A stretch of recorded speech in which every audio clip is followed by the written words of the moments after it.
The proximal humerus. The most important things that we need to be able to palpate on the proximal humerus are the greater and lesser tubercles.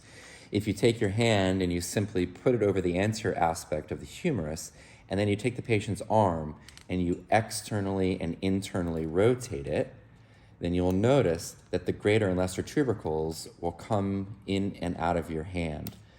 If you can palpate the bigger tubercle and the one that is more lateral and superior, that is the greater tubercle, the lesser tubercle is a smaller one and the one that's more medial.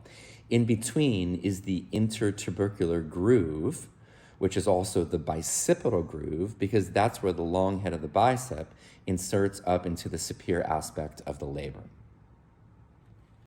Same thing on the superior aspect of the humerus on a live patient.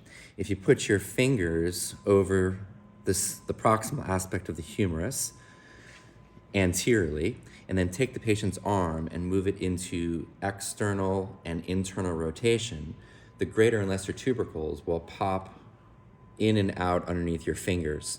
The one that is bigger and more lateral is going to be the greater tubercle. The one that is smaller and more medial is going to be the lesser tubercle, and right in between the two is going to be the intertubercular groove with the long head of the bicep. On the front of the scapula, there are two parts that are really important.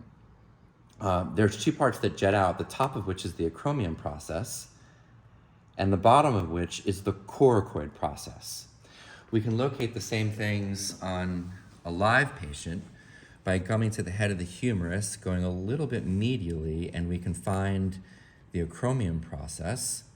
But if we drop off of the acromion inferiorly, there's a P-like shape of muscle, which is the attachment of the pectoralis minor. I'm bracketing it right now with my fingers, which is the coracoid process.